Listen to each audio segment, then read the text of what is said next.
మనం గత కొద్దిగా సంఖ్యాశాస్త్ర విశిష్టత గురించి తెలుసుకుంటూ అందులో ప్రధానంగా మన పుట్టిన తేదీని అనుసరించి మన ఆలోచన విధానం ఏ విధంగా ఉంటుంది, మన మాట తీరు ఏ విధంగా ఉంటుంది, మన ప్రవర్తన ఏ విధంగా ఉంటుంది, మనకి ఎటువంటి ఆరోగ్య సమస్యలు రావచ్చు అన్న ఆసక్తి కలిగించే అంశాలు తెలుసుకునే ప్రయత్నం చేస్తాం. అందులో భాగంగా ఈరోజు కార్యక్రమంలో 3వ తారీఖున జన్మించిన వారు అంటే జనవరి 3, ఫిబ్రవరి 3, మార్చి 3 ఈ విధంగా జనవరి నుంచి డిసెంబర్ దాకా 3వ తారీఖున ఎవరైతే జన్మించారో వారి గుణగణాలు ఏ విధంగా ఉంటాయి, వారి ఆలోచన విధానం ఏ విధంగా ఉంటుంది, వీరి మీద ఏ గ్రహ ప్రభావం అధికంగా ఉంటుంది, వీరికి ఎటువంటి ఆరోగ్య సమస్యలు వచ్చే అవకాశం ఉంది అన్న అంశాల గురించి తెలుసుకునే ప్రయత్నం చేద్దాం.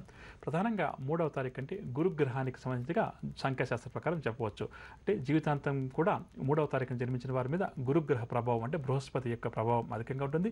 దీనివల్ల ఏంటంటే ప్రధానంగా చెప్పాలంటే దాదాపుగా 1వ తారీఖున జన్మించిన వారి లక్షణాలు ఏ విధంగా అయితే ఉంటాయో ఒక నాయకత్వ లక్షణం కానీ, నిర్ణయాలు తీసుకునేటప్పుడు కానీ, తర్వాత ప్రతి పనిలో కూడా నేను ముందుండాలి, ప్రతి దాంట్లో కూడా నేను నెంబర్ 1గా ఉండాలి అన్న కోరికలు ఈ 3వ తారీఖున జన్మించిన వారికి కూడా అదే విధంగా ఉంటాయి. అదేవిధంగా వీరి ఆలోచన విధానం కూడా ఉంటుంది. అంటే ఒక మాటలో చెప్పంటే నాయకత్వ లక్షణాలు అధికంగా కలిగిన వ్యక్తులుగా అతి తక్కువ వయసులోనే ఉన్నత స్థాయికి ఎదగాలనే కోరిక అధికంగా ఉన్నవారుగా చెప్పవచ్చు. కాకపోతే 1వ తారీఖున జన్మించిన వారికి 3వ తారీఖున జన్మించిన వారికి ఒక చిన్న తేడా ఏంటంటే 3వ తారీఖున జన్మించిన వారు హాస్యప్రియులుగా చెప్పవచ్చు. మాట్లాడేటప్పుడు చక్కగా నవ్వుతూ మాట్లాడడం, మధ్య మధ్యలో జోక్స్ వేస్తూ ఉండడం, ఎదుటి వ్యక్తులు వీరు మాట్లాడడం అంటూ మొదలు పెడితే అలా వశీకరణ విద్యలా వీరిని వినాల్సి వస్తుందన్నమాట. అంటే ఒక్కసారి మాట్లాడడం ప్రారంభం చేశారనుకోండి, 10 మంది వ్యక్తులు కావచ్చు, ఒక సభా సమావేశం లేదన్నా మాట్లాడే ఒక 1,00,000 మంది వ్యక్తులుంటే కూడా వీరి మాటల ప్రభావానికి లోనవుతుంటారు.